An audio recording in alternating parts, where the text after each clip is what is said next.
Ladies and gentlemen, I think it's probably time we started, because I have to juggle simultaneously with a whole range of technological devices, people outside the world, people web stream, the audience, of course, and our great selection of panelists.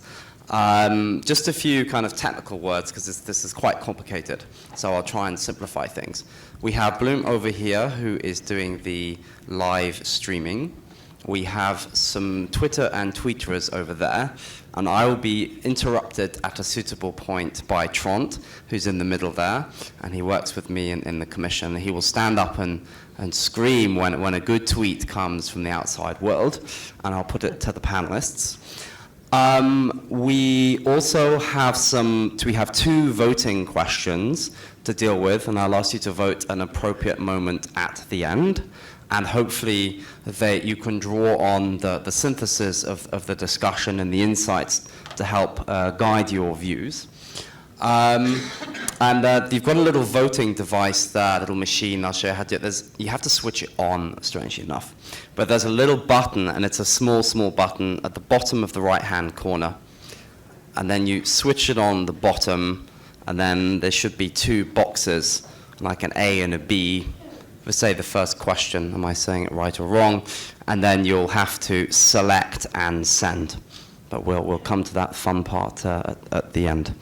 So I think that's everything. So this is the timing. As you can see, it's 10 o'clock now, so the business panel will have to race through. What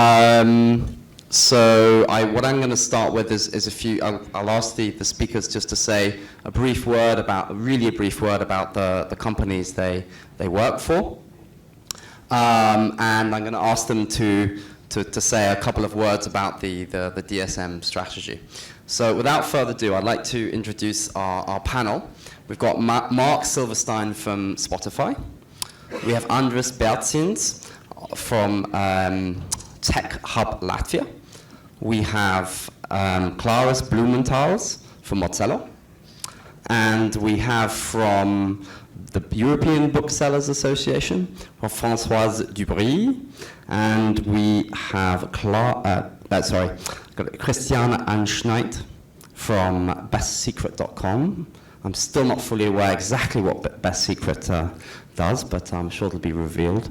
And James Waterworth, a familiar Brussels character from the CCIA. So I'd like to welcome the panel. Thank you very much. Could I start then with, should we have a look at the questions very briefly, Trond, so this is the first question we're going to be asking. So have a think about that as the panelists think whether you think that technologies are a threat or an opportunity for our traditional industries, bearing in mind that most people on the panel are some form of traditional industry disruptors. And the second question is, if we can zoom to it, technologically speaking, about the sharing economies. We're going to try and move on to the sharing economy. Do you think it's good, bad, or have you never even heard of it?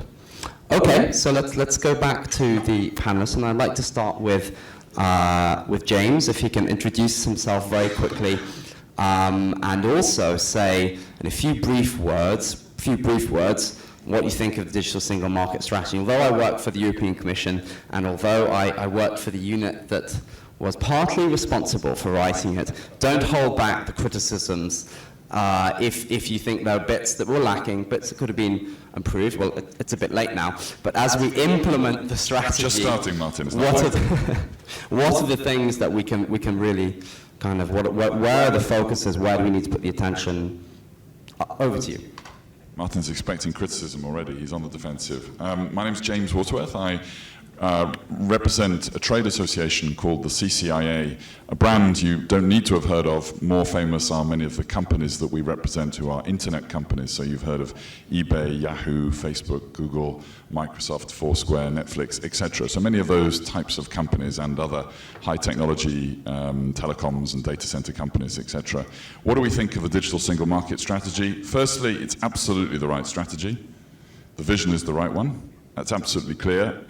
Given I have short time, I won't bore you with too many stats, but there's very good research saying that Europe is really good at this internet thing. We have a lot of unicorns, a lot of fast-growing high-technology businesses. What's the one thing we're missing? Scale.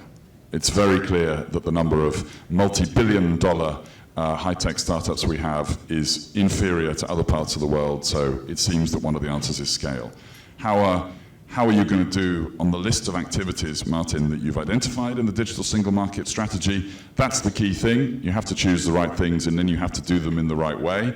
You can even go and do something which is enabling. You can make it easier for these businesses, or all the other businesses in Europe that use technology to use it, or you can make it harder. And that's the political choice that's going to have to be made by the Commission and by the Parliament and by the Council. Some of the things you've started on are definitely good initiatives which will make things easier. Free flow of data, home option for e-commerce sellers, all kinds of good stuff in there. There's a couple of things which I'm cautious about. You've identified certain re-regulatory agendas, or possibly re-regulatory agendas, such as on platforms, which could make things much harder for people doing business across borders, which I understand to be the political objective.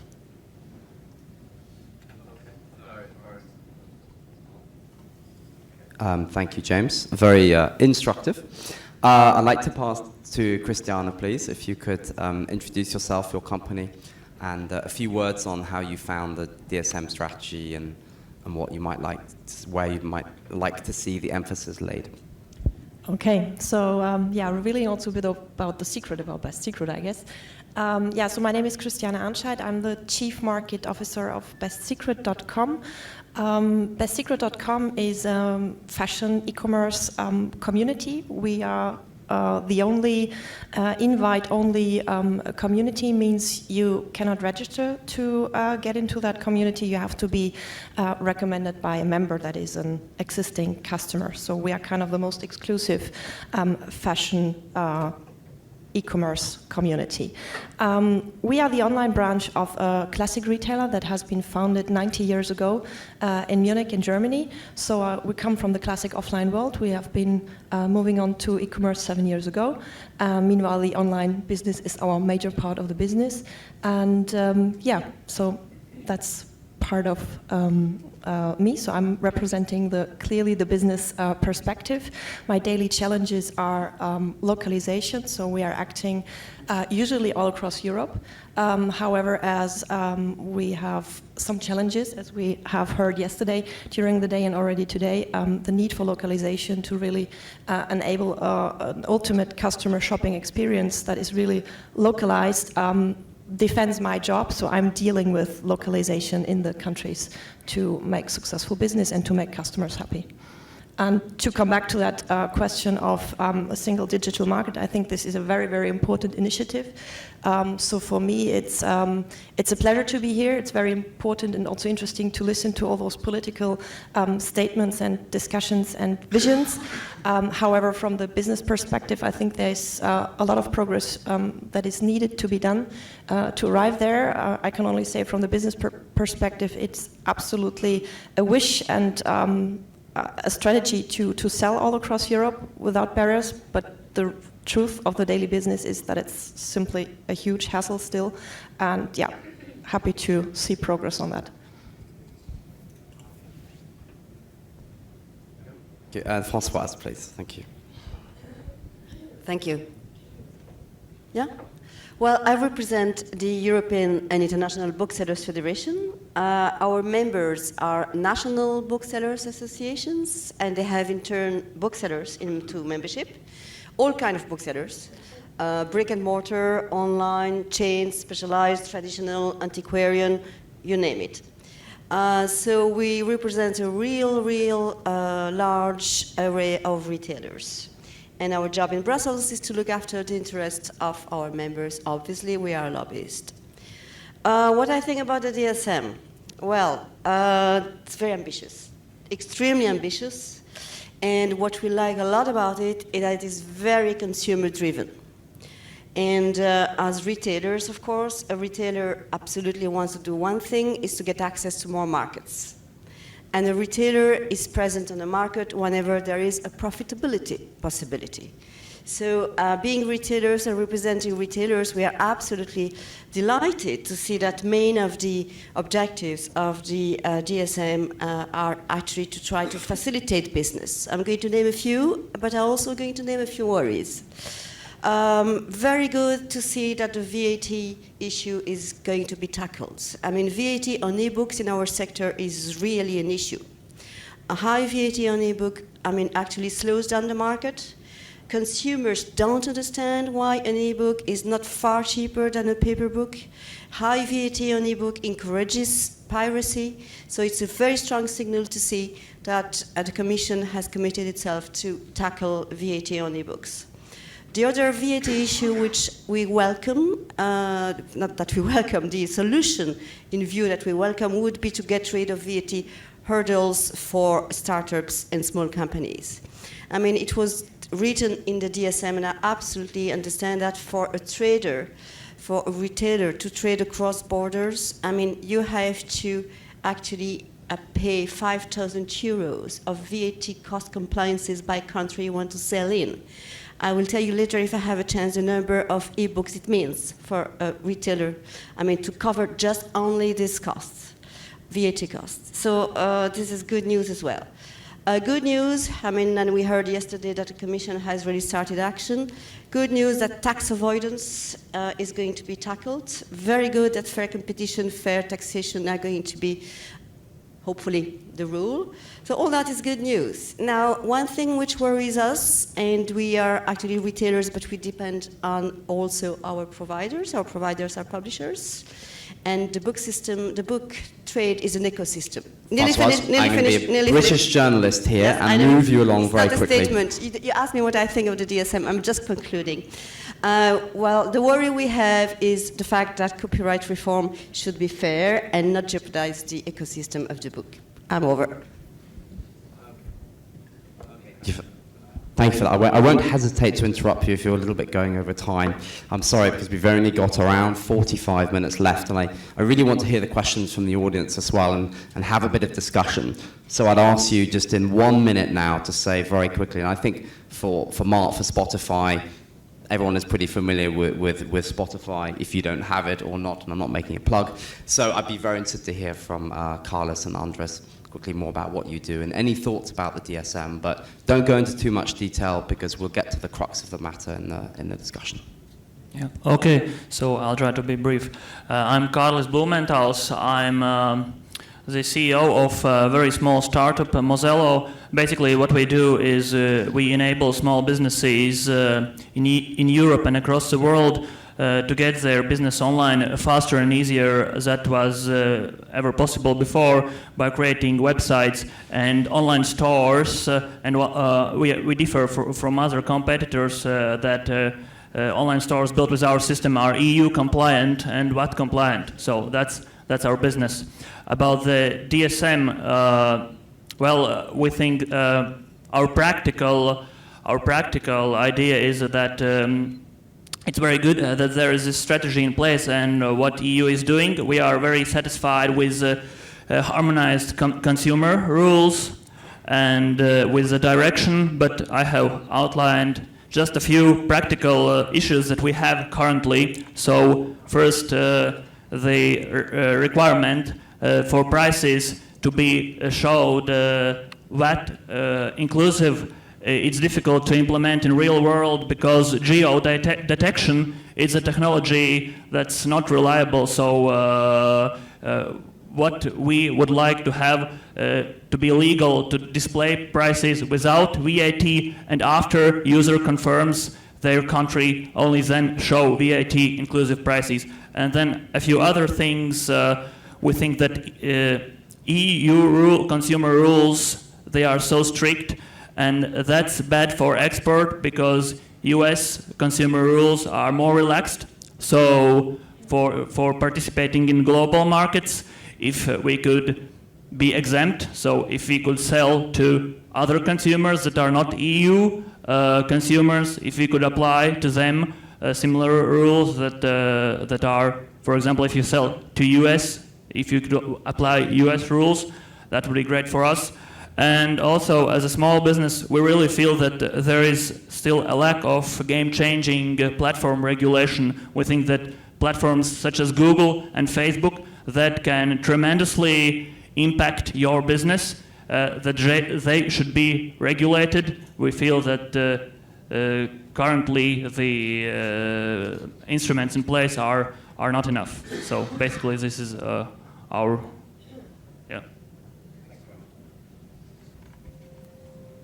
Morning, my name is Andras Berzens. I represent Tech Hub Riga, which is a startup community and co-working space. Those of you who were here yesterday got to hear my story a little bit about Tech Hub and also our views on the digital single market. So in short, we're very happy this initiative is there in the first place. We think it's great. We're a little policy wary as to exactly how much of it will end up being implemented, but we'd be delighted to see all of it implemented. And in fact, as I said yesterday, we would like to see more. We think including the VAT issue for small businesses is somewhat of a win, and we were pushing hard for that as well. But as I said yesterday, there are other issues which really hold back a small business from selling its technology, digital products across the EU, including hiring, including company formation, small equity investments, all of these things. So we'd like to see DSM number 2 come very close after number 1. You'd like me to jump in? Yeah. Hi, I'm Mark from Spotify. Work on our global policy, corporate development, and some product and tech issues as well. I'll be very, very brief. I think Spotify's growth, it's helpful to look back to when we started. So it was a time when music consumption was the greatest it ever been, but most of it was through piracy. And we were able, through kind of a contrarian belief, that we could actually, if we gave the music away for free but provided it in a better way than piracy, that people would try our service and then ultimately pay for music so we could monetize music again for rights holders. We've shown that through our business model, we've actually been able to bring a lost generation of consumers back to paying for music. Today, we just announced last week we have 75 million active users with 20 million paying, which we're very proud of that achievement. I think we were able to get there through a variety of principles, which one is access to the content on whatever platform you want to access it to. Our music using Spotify is not platform dependent.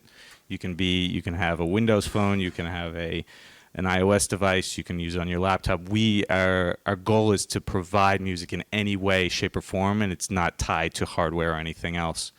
And that access and ability to use it anywhere is kind of a core foundation. And so, the pillars of the digital single market agenda, I think, we support, and those are access, that's fair competition, that we're really excited about participating in that. And I'll leave it at that, and we can dive in deeper.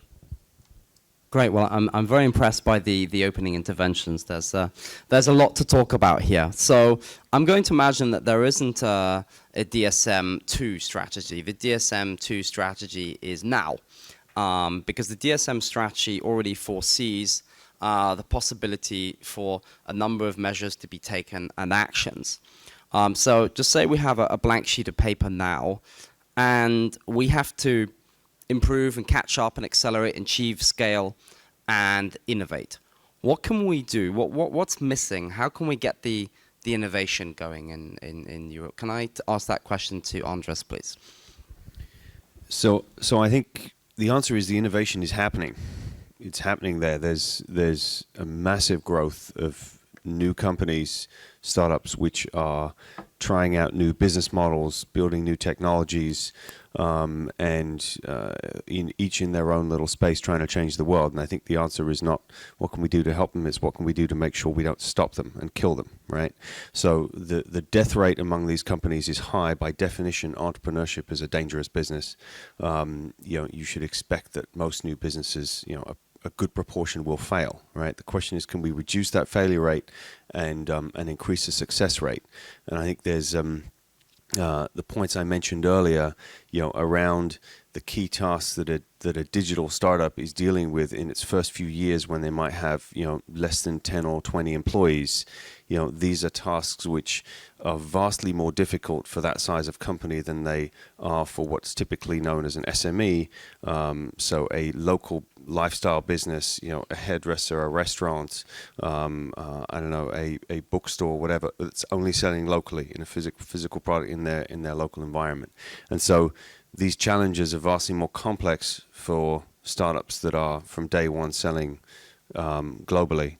And so, taking away those barriers is a key challenge. And I think finding a way to divide off that set of companies and give them an easier ride initially will reduce the failure rate, and reducing the failure rate will increase success rate. I think there's one other key point, which is some of the startups that get bigger and start bumping up against vested interests that large companies have, bump up against the, we don't want to change, and we have these little guys nipping at our feet, and support for the new startups in fighting that fight would also be appreciated. Thanks very much for that answer, Andres, and you're glad to know our first question really targets that particular question of threats and opportunities of technology versus traditional businesses. And I'm going to ask the same question to Cristiano, because you talked about the ambition of the digital single market, and clearly as a successful online company, what is it that we can do better in legislation to help innovation, or is it something outside the realm of legislation? I absolutely refer to my colleague here. So I would say that the main thing is that the innovation that is there happening. So, and as I'm representing here a company which has a long tradition and is kind of capable of handling business processes for us within the international business, we're acting like a startup in this company, mid-sized company. So for us, really, we do not find those kind of really playground and environment where we can easily act. For us, it's really a challenge to truly make business all across Europe. And in my free time, I'm also supporting startups in Berlin, in my hometown, where I see exactly the same situation. So we have young people and also medium-sized grown-up companies that want to innovate and that want to do business and e-commerce all across Europe, but simply this environment is not yet there to scale, as James also said it. And what specifically do you want to see, and what are the steps on the ladder that can help you get that scale? I mean, is there too much red tape around? Is there areas where you think this can be peeled away and you should have a bit of a freer zone, as Carlos was referring to, as compared with the US? What about consumer rules? Should we relax consumer rules? Should we have a kind of a Wild West zone, and you get what you get, and would that help you? No, absolutely not the wild zone, but just to give you a bit of insight from the practical side. I mean, my main challenges are not necessarily also legal issues, but main challenge for us are, for instance, skills, language topics, getting the translation done. Still some currency issues, as we really also do want to sell to the UK, to Denmark, to Sweden, to Switzerland. So we do face those challenges in the daily business. Then when it comes to my business, as we ship fashion, we have various options. You can phrase it in a positive way to get the goods shipped to the customer, but the true life is that this entire chain from our warehouse to the customer's home is broken, and this is not creating an ultimate, as I always say, ultimate customer shopping experience. And for us, it's huge effort to deal with those kind of old traditional organizations from, like, for instance, the postal institutions. And our mission is to really enable or to make customers happy. And so this is kind of really the daily challenge. And on top, of course, there are the issues like data protection and really terms and conditions stuff, and really having an overview on what's happening on this European legal level. This is done, fortunately, in our company by some lawyers, but as I also have some insights in the startups, they simply cannot handle if they not have the support from associations like the Emota or others. Okay, very, very interesting. James, as an association that represents a lot of companies, and we've touched upon the issue of trust quite often in some ways. How do you think we can improve trust among the customers of your customers, as it were? And is this a case of, do you want some more harmonization from Brussels so it's one set of rules applicable everywhere, or do you think perhaps there are other ways of instilling trust with consumers? Because arguably, I mean, if you lose consumers' trust, they're going to move on and do something else. What would your businesses say that they're really looking for us to do to help instill that trust within a framework or outside a framework? Sure, there's partly what you can do and partly what can be done outside of it. So some of the things you've presented about having fully harmonized or home option rules for e-commerce, for example, will create simplicity, whether it's for businesses selling across borders or for consumers. Now, consumer groups will have to talk later probably about whether they do or don't agree with those options. But I think one of the most important and interesting developments is actually nothing directly what policymakers can do. It's what's happening in the market and as a result of technology and transparency that the internet brings. So pretty much everyone here has probably used many internet services where you buy or sell goods or services. You've probably rated providers of those services, whether you've rated hotels or restaurants or people who've sold you things on eBay, and you may have been rated yourselves. If you've used the taxi app Uber, you get rated as the consumer just as you rate the driver.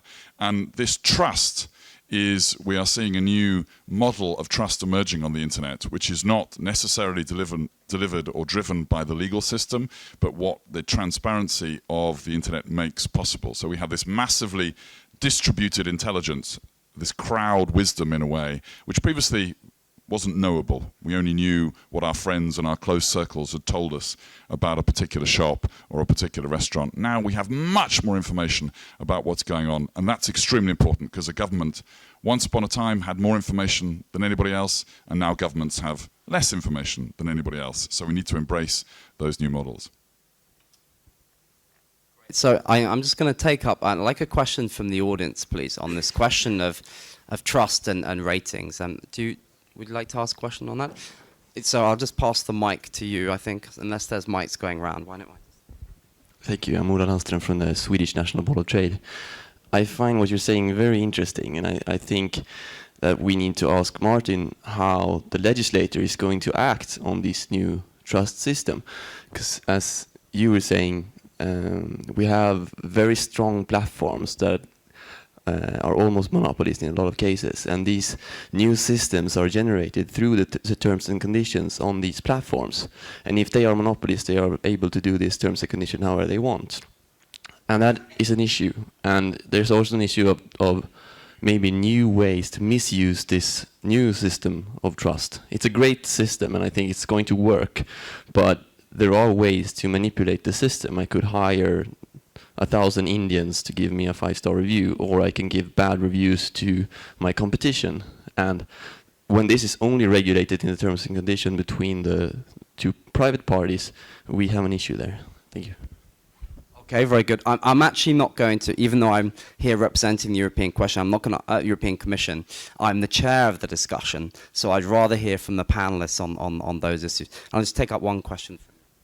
Yeah, on the trust issue, I think just as many of the, sorry to introduce myself maybe, I work for EMOTA, the e-commerce association in Brussels.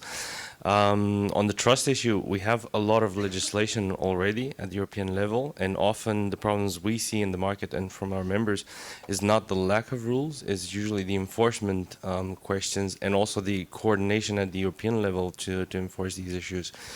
But in addition, we, as a sector, we try to compensate a lot for these issues by investing into best practices. We have a lot of codes of conduct, trust marks that are quite sophisticated nowadays, on top of consumer reviews and everything else. So just to make sure there's no gap there, we just need to make it more visible for everyone to understand the system and the efficiencies in the system as well.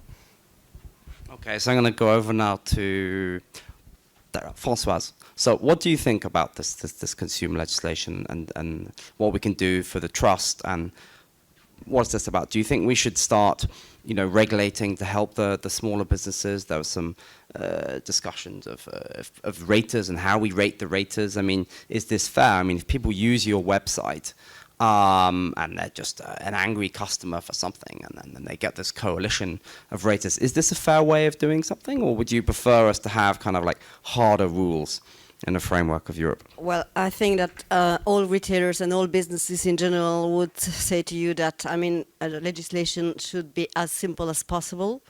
All retailers would tell you that they want legal certainty. I mean, I'm not saying anything new here, but they want indeed a life which is as let's say, exempt red tape as possible. I think that Christina is in agreement with us, and as long as procedures are difficult and cumbersome, it certainly discourages retailers to be present online, and it discourages also customers to trust them. So simplification and certainly no more rules. Excellent, thank you. Well, I've just watched microphone. CSU. Anyway, I'm going to switch to a tweet now, because there was something about this. I mean, it was in the air about this kind of size and access, and I think Carlos, you hinted at it as well. I mean, I wrote down your phrase. It was quite interesting, but there was a tweet here it was the one not on. Here we go. This is from Stefan Emberg.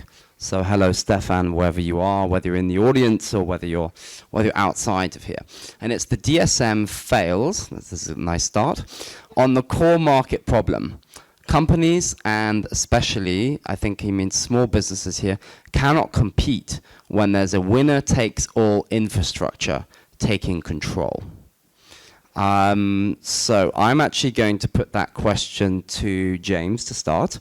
What do you think about this? I mean, because you did hint about this, too much regulation, and, is this one of these needs to get out a bit of red tape? Do we need to use a bit of red tape here, use some strict rules to help the access, if this is true? What Stefan is saying about this winner-takes-all infrastructure. Every business starts up small, but maybe it reaches a critical mass, and you really need to have, and I think that was the essence of the first part of your question, where then access becomes a problem, and maybe you need a little bit of help from the regulator to get access to that infrastructure. How do you say that? What's your view on that? It's quite possibly the case. It really depends what infrastructure and what moment in time. So I'll try and avoid being too technical, but when regulators get involved, whether setting rules or in competition enforcement, it's because there's a problem which people can't get round. And we want to have an open economy, and we want to have new people coming to the market. We want to have people buying and selling. Some of those problems are pretty hard to overcome because there are either huge costs or environmental constraints. So we've talked a lot about the rules on, or people do often talk about the rules in telecoms. There are environmental constraints. You can only offer a telecom service if you can use the radio spectrum or if you've dug up the street. And you need about 50 billion euros or 100 billion euros to build a competing network. So there's very good reasons for regulators to get involved and say, it's not going to remedy itself, the market's not enough, we need some rules. But that's not necessarily true for bookshops or cafes or restaurants. So what? One closes down, one doesn't sell a particular variety of chocolate, you can set up another shop next door. You need a much smaller amount of capital, there's no environmental constraints, the government doesn't get in your way. So when you get involved really depends on how easy it is to enter the market. And I think, given I represent digital platforms, and this is one of the issues that has come up, the key issue in digital as things change so quickly is what are the durable impediments to getting into a market? It's not clear that there are many very durable impediments to getting into a digital market. So whether the regulator should get involved and in which bit is very clear. Let me give 2 examples. There are many differences. You have everything in platforms from Amazon, Facebook, Google, very big digital platforms, to cars. In the future, or even now, cars are digital platforms. They weren't 20 years ago. They were pieces of metal that weren't platforms. They weren't connected and they weren't platforms, but now they are. So are we talking about regulating cars as platforms, or booksellers as platforms, or newspapers as platforms, or what are we talking about? So I think before we can answer the question, we need to know which bit. The economy is very varied. Some very enlightening remarks there, James. And sometimes I would like to regulate my car when it breaks down, and it's not quite giving me the service I want. So yeah, I don't exclude regulation of cars. Interesting phrase there, durable impediments, Mark. Do you think there are? I'm just quoting from James. Do you think there are some durable impediments that we can identify, and perhaps we should look at?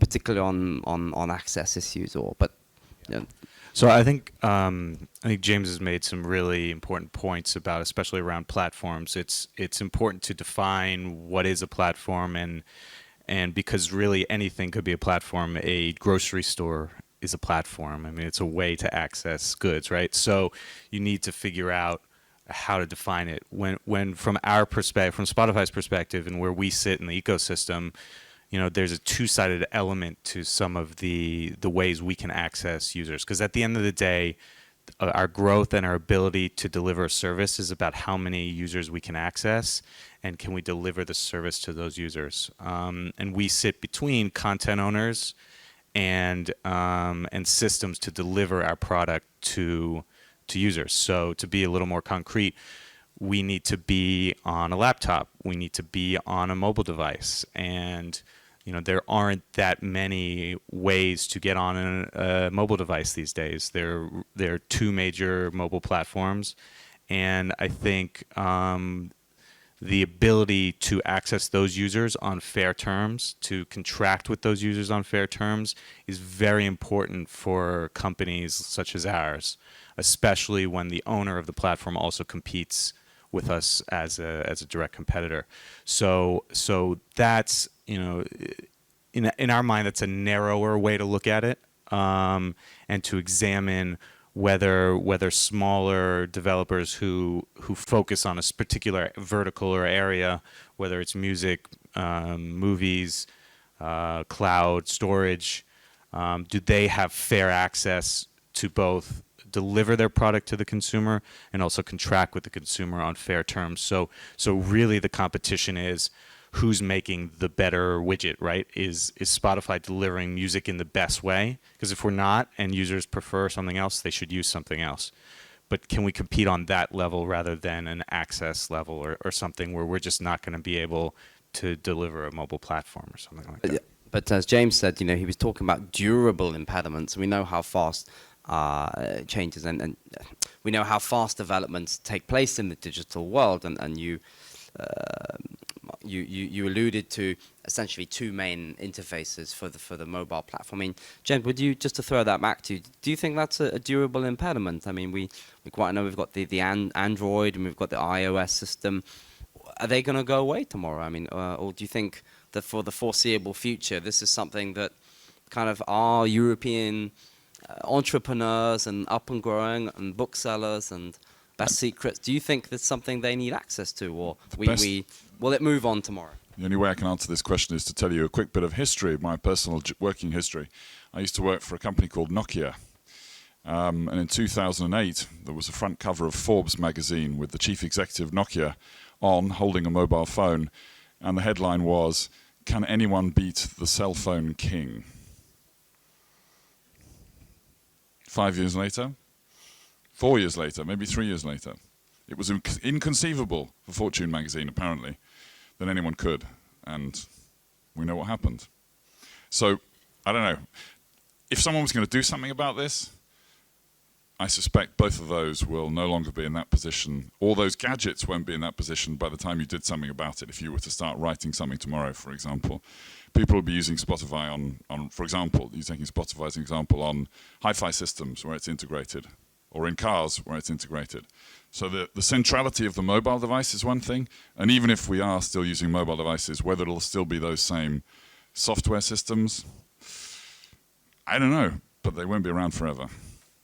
be around forever if I'm on the front cover of Forbes magazine, but particularly the rich list. But speaking about rich and creating our wealth and success in this European industry, and I'm looking now at Marcelo and Carlos. Carlos, you mentioned this phrase, game-changing platform regulation. What do you mean by that?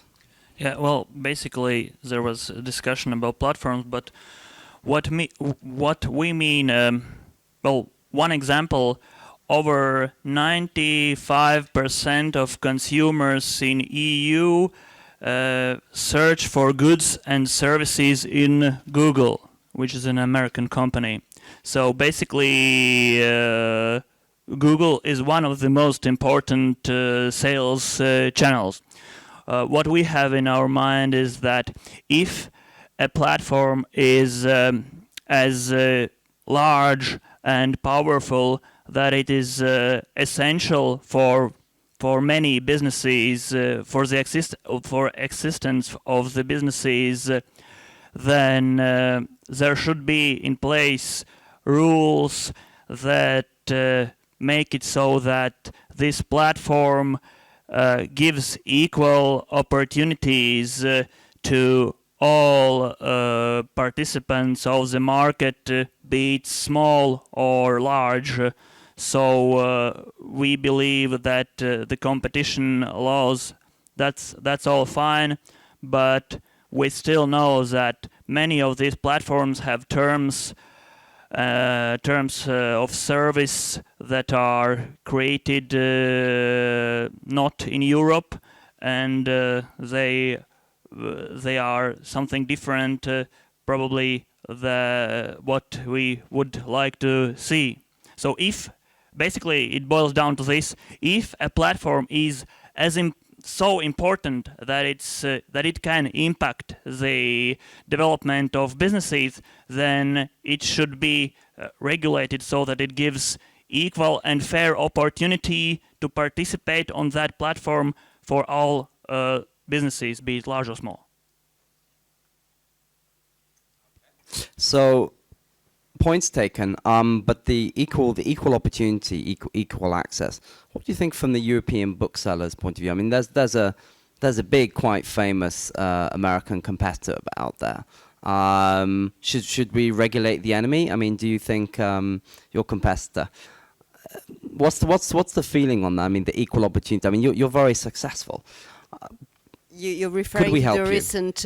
You're referring to the recent inquiry the Commission has launched. No, I'm not. This is a completely open question. Okay, So completely how open would you the sense well, of equal opportunity? Okay, equal opportunities. I mean, what my members want is a level playing field. It's as simple as that. So equal opportunities, yes, of course, and fair competition, of course.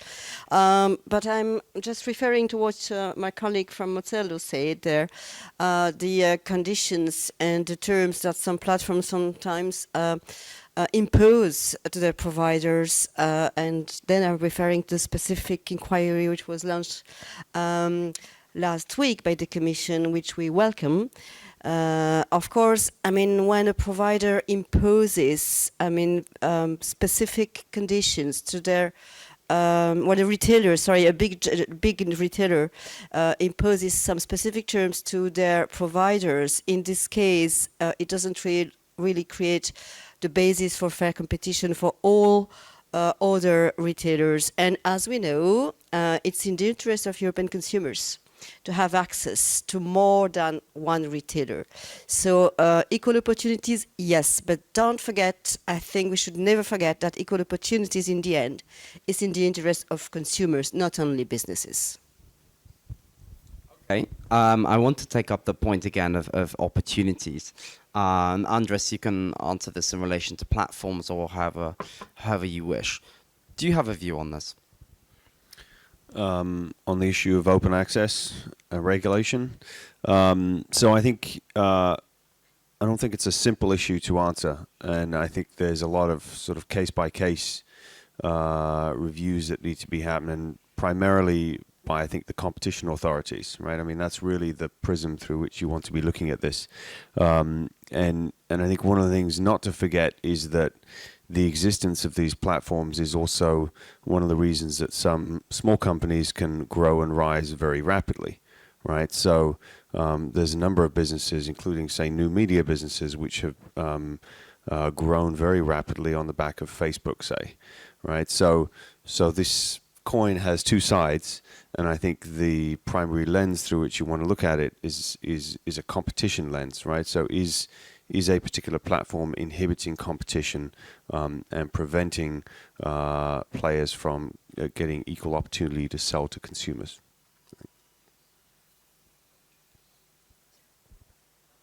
I want to move off from this issue because we had some very interesting insights. But I'm now going to turn to one of the voting questions. We've got a few moments to go, and so if we could pop up the first of the questions, please, Trond, and you can play with your new gadgets, which perhaps are a threat to the old hand in the air. So if you could vote and have a look at that, because we've been talking around this point in many ways. So this is whether, I'll read out the questions for those who can't see or crane their necks. A significant number of new digital technologies have entered the market over the last few years. Are these technologies more of an opportunity or a threat for traditional industries? So do traditional industries, is there a pressure on them to modernize, or is there something they can leap out and modernize and monetize the opportunities and push them onto another level? Is this quite simply an opportunity or a threat? Are you doing okay with the gadgets? So yeah, you're all there. You're kind of, took me a couple of goes. So bottom right hand corner, switch it on, select A and B. And I'm looking to the technical crew over there. Are we kind of getting some feed there? Is it the machine's working okay? Okay, so we'll go back to the panelists, Trond, if you can see me, or whatever you wish, so people are aware of the panelist slide. So let's keep with the theme of new and new society. And I'd like to talk a little bit about sharing economy, because James also hinted it with his rating question. And the reason I want to talk about it is because it's also one of your voting questions at the end. So let's kind of warm the airwaves a bit. James, some comments on the sharing economy. That's a very open question. What to say? Some comments. Well, I mean, essentially, this should be seen and is seen by consumers emphatically as a positive thing. Regulated. Well, I think you'll find that much of what is happening already is. Of course, there is this misnomer often that various online services simply aren't regulated, which is just wrong. We have in Europe consumer protection law or data protection law or competition law or unfair commercial practices. There's all kinds of law which is there. Do you need something specific for the sharing economy? Well, I kind of doubt it, but maybe you'll tell me I'm wrong. I think we should be seeing this as providing something which clearly old models haven't been able to provide. The fact that these companies and these models have been successful tells us something. It's delivering something, it's delivering trust, or it's delivering price improvements, or it's delivering services that weren't previously there before, and that people are using them. That's the emphatic message from this. Whether there's a policy response, whether there are specific problems, well, quite possibly, who knows, we might find certain things which need to be improved. But I think one of the appeals at the beginning was to avoid vested interests getting in the way. And I know you're acting as moderator here, Martin, but the pressure's back on you guys to resist the tidal wave of vested interests that come towards you and say, wagging their finger. And we see this with internet disruption, which hits across all sectors, and we've only just started, whether it's entertainment or telecommunications or hotels and tourism or whatever it is, and there's going to be many more. There's a reason why these things are successful. They're delivering what consumers want in a very efficient way, which is good for our economies. Do you think, taking James's point there, about a gap, they filled the gaps, these sharing economy services have arisen because they have supplied things that weren't usually available. Do you think this tidal wave of resistance from this established industries that is bound to come and is coming. Is this something we should resist at the Commission? Do you think we should build the walls a bit higher, or do you think we should help companies exploit these gaps in the market? Well, again, insight from the business. So I've been working for traditional retailers for the past 15 years, jumping into e-commerce already in the year 2000. So I've been operating in a department inside this kind of old traditional industry, and I've seen a lot of resistance in there. CEOs being partly afraid or being really kind of ignoring what's happening around. And one of those companies does no longer exist. It was the biggest mail order company in Germany. So I really know that from my perspective, sharing economy and also sharing, having consumers sharing very transparent the quality and the value of a product is something that is happening anyhow. And it's good that it is like that, because it gives more value to the market, it gives access, and to kind of regulate that and to prevent that, I think it would kind of create a situation which is no longer bringing that positive effects out of that. So yeah, that's just clearly from my perspective. And when I just quickly refer to what we do, we simply focus on delivering a great service to our customers, and we are not afraid of kind of checking the social media comments and everything. We take them seriously. If there's something negative, then we need to improve. So this is our focus, and as long as the companies focus on delivering great customer satisfaction, then it's not kind of a danger.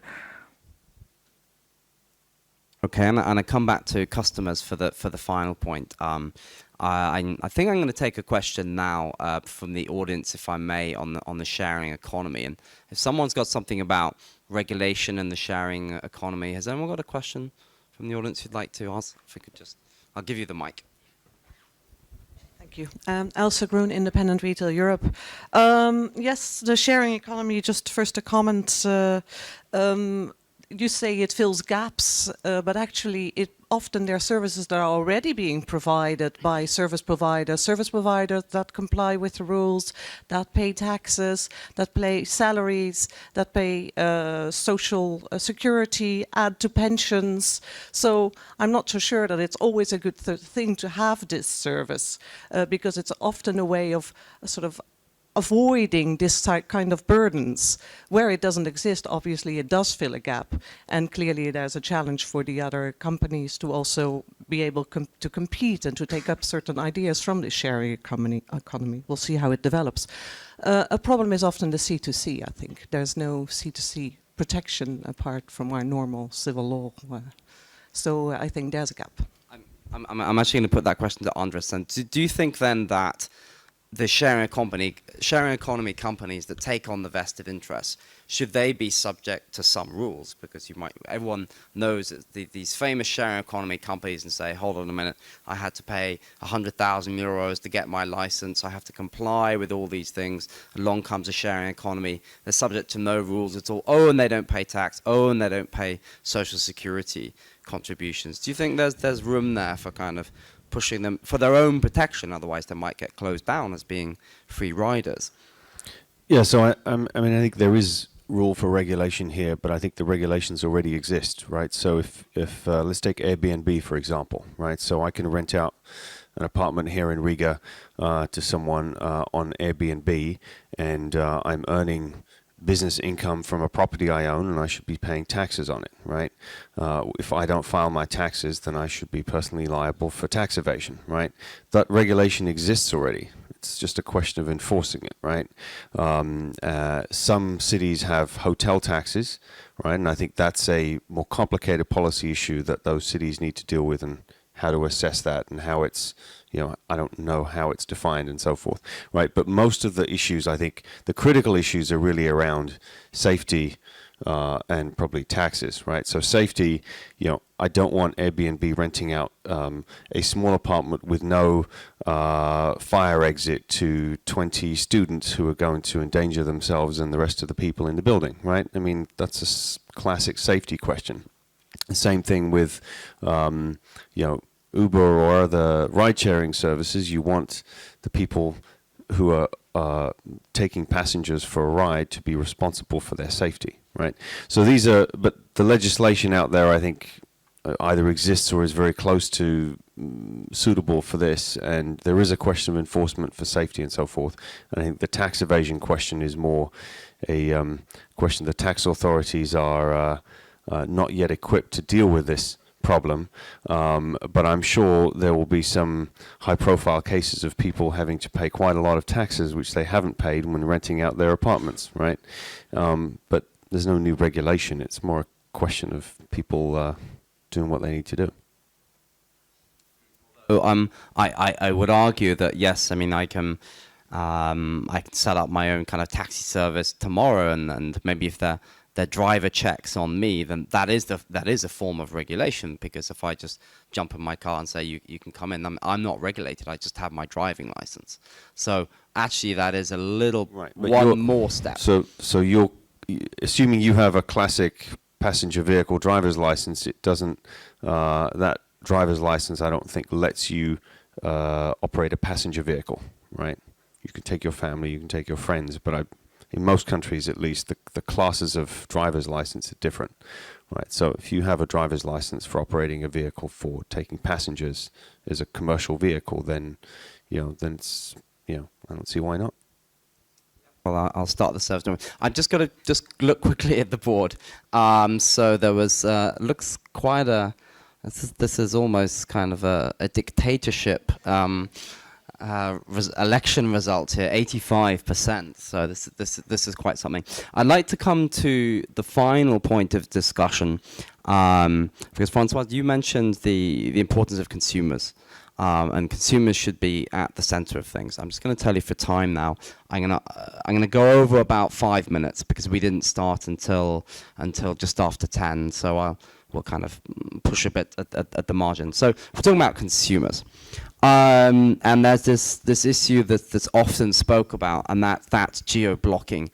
Do you think there are valid reasons for carving up the market according to geographical lines, preferences, prices, or do you think there should be one market for all goods and services, and this attempt to block, or more than attempt, this practice of blocking access to services or services at different prices? Do you think that's right as a European association? Well, that depends on the product you're selling.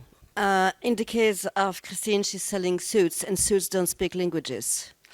I don't think so. The booksellers actually sell books, and thank God we have 25, if I'm not wrong, we have 25 languages in Europe, which means 25 book markets. We don't read the same titles in France, in Germany, in the UK, in Latvia, whatever. So the book actually sector is quite specific about that, because if you want to sell your books out of your country, you have, of course, to set a series of services. We know about that, but you have also to address a market which is interested in your books. A retailer always want to expand their markets. Don't have any worry about that. I don't know any e-retailer, whether it's a bookseller or another, who doesn't want to grow its market. The reason why sometimes they refrain from selling out of the country across borders, as you say, it's because it's too costly and there is just no profit and no profitability, especially in the e-book sector, which is a very nascent market with a lot of doubts and a lot of costs attached to that. I mean, a bookseller, of course, would decide to invest in a market across borders, either out of a strategic decision, if it is a big book chain, for example, having a lot of powerful investment possibility. A small bookseller usually uses what we call a third party. A third party is a mirror website, a third party providing a service to a bookseller to, sell ebook through their website. But just to do that across borders means so much cost that very often they prefer not to provide the service because there is no margin and there is not enough market to justify the investment. So if consumers, buy in large numbers, in this case there is an offer. If there is no profitable market, it's very often for healthy business reasons that the offer is not on the market.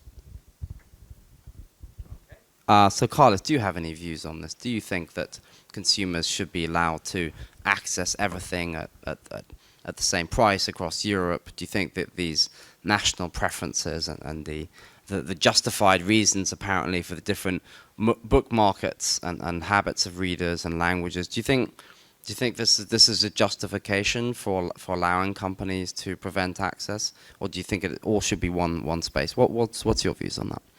Well, I think it depends on the case, but basically the general idea is, for example, if a business wants to open separate websites for separate markets and offer products at in separate languages, in different currencies, I think businesses should be free and allowed to do this, and they should also be free and allowed to automatically redirect to their preferred branch or website version, so to say. But from a viewpoint of a consumer, I do think if, for example, I go to some large store and I'm redirected to Latvian version with Latvian language and Latvian preferences, I do think that I should have the right to go to the UK version or to German version of the same store and buy from there at the price that's set there if I am ready to pay for the delivery. Of course, delivery costs may differ, but I think that geo-blocking, that forcefully blocking consumers from using different localized versions of the same store, I think that is something that's an issue for consumers. And why? Well, being from Latvia, I have way too often got into this problem where in my browser I see a message, this is not available in your country, this is not available for you. So should we restrict the price? Should we make companies offer the same service for the same price to everybody?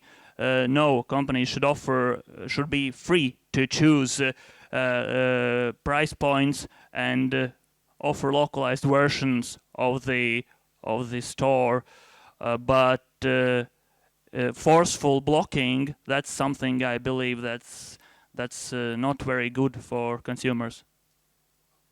And looking at the music industry and Spotify, what are your views on geo-blocking? Do you have geo-blocking in the US, for example, as being an American citizen? And what do you think about this rerouting that Carlos was speaking to? And probably because a lot of people listen to, well, they can't help it, to English language music. Do you think we should do something about geo-blocking, or it's fine as it is? So when it comes to portability, and what I mean by that is signing up for our service in, let's say, Belgium and then going on holiday to the UK, we've been able to actually obtain licenses to allow you to do that. So that's something that has been the subject of debate and negotiation, but we've actually been able to achieve on the music side the ability to allow you, once you've legally obtained the rights to the music, to use it wherever you go. So we were able to do that in the United States, it's one market, but we're also able to do that in Europe. And I think that's great, and that's what consumers want, and we've been able to deliver that. I think on the audiovisual side, I think others like Netflix, et cetera, have to use a different model, where rather than accessing the catalog that from your home market, you actually, when you move different markets, you're actually forced into a different catalog. From where we sit as someone who needs to license in the materials, we try to explain why that would be good for the consumer and why it'd be also in the interests of the licensor to give us the rights to do that. But in some instances, they're not ready to dive into that. So for us, it's been a matter of a commercial negotiation, and I think maybe music is maybe ahead of audiovisual at this point in time. But I think we're going to see developments there when it comes to portability of content and the ability to access it as you travel. Good. So I'm just going to go to the final voting question. And if Tont would be so kind to put it up, there it is. And as you're thinking about your answers to that, could I have one comment from the audience about the geo-blocking? Is anybody who would like to say something or ask something, somebody who hasn't spoken yet? Nobody has any strong feelings about geo-blocking? Yes. It's a geo-blocking question. Statement. You'll need a mic. Dainis Platis, Consumer Rights Protection Center in Latvia. I would like to ask specifically regarding bookselling, digital content. Do you feel, is there any difference between geo-blocking pricing and individual pricing? It's a question from the point of view of consumer protection in the context of fair and unfair commercial practices.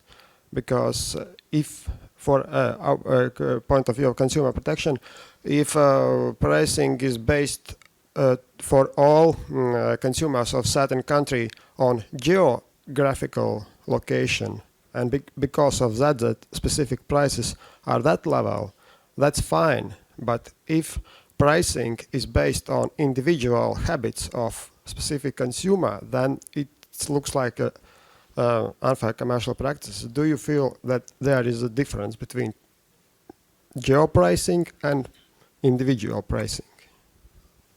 I think that's a question for you. Maybe you could take up Carlos's point about the rerouting as well, if I want to buy French books from the French website. Okay, about book pricing. I'm not really sure I have understood, but I will do my best. Please interrupt if I'm not answering your question. You have to understand that some countries practice what is called fixed prices. That's about France. You were talking about buying for a French website. There is also a VAT rate issue. If you buy a book in a specific country, since the rules, EU rules have changed since the 1st of January, means that retailer has to, we're talking about e-books here. Would you agree? Huh? We're talking about e-books. A retailer has to add to the price of the book the VAT rate of the country where the customer resides. And it is very good because it means it's fair competition, actually. We have been advocating for that for years.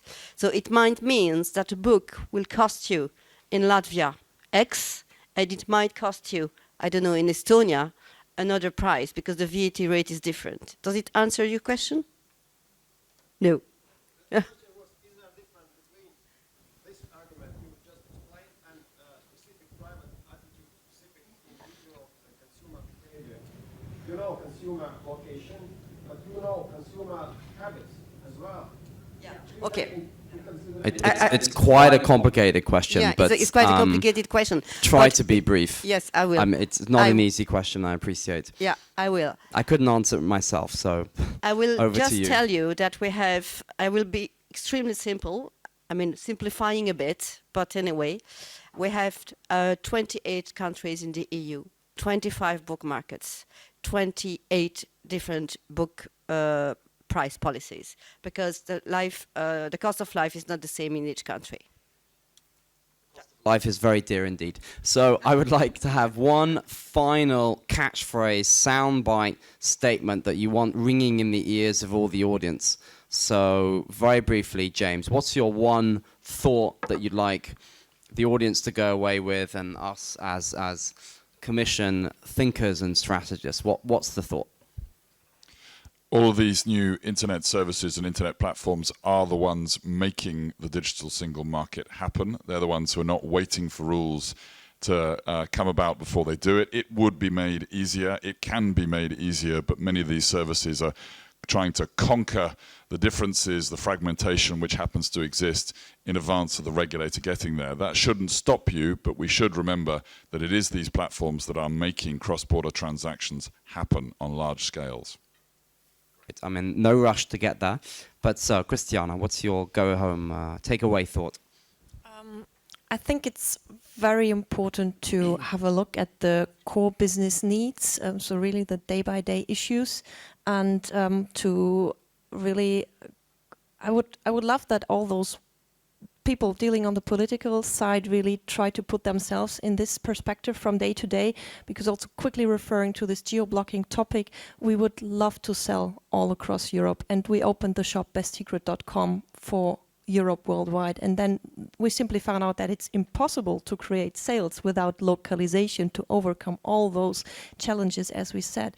So it's not on purpose that we want to kind of block countries or consumers.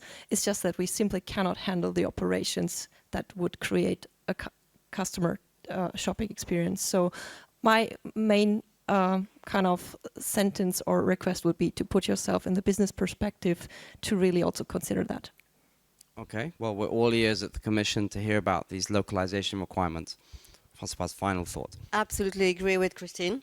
And in addition, of course, absolutely tackle tax avoidance and favor fair competition. Great. Carlos, over to you. Regulation is good, but I think in these times it's necessary to make constant adjustment and constant dialogue with businesses to adapt to the situation. And DSM version 1, DSM version 2, I think it should be like update every now and so. And another thing, make it easy. If there's a regulation, it must be easy for businesses to adapt to and to understand, so that it makes sense.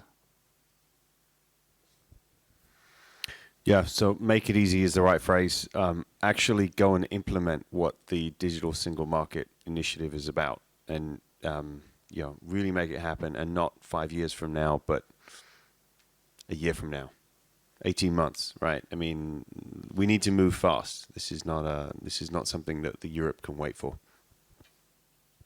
Yeah, and I'll echo those sentiments. I think for us, it's all about delivering the best product possible and giving consumers access to the content, and doing that on fair terms. Okay, well, a very useful set of comments, and it's not far from the political mandate which President Juncker has set to all his commissioners. Let's be big on the big things and small on the small things. So we have an overwhelmingly positive, yet again, it's a dictatorship figures there, hugely in favor. Oh, 56%. And who had the negative? 7%. Well, we can talk about that another time over coffee. So I'd like to thank very warmly, with a round of applause, for the panelists who've, I think we can all say, has been fantastic. Thank you very much indeed. Thank you.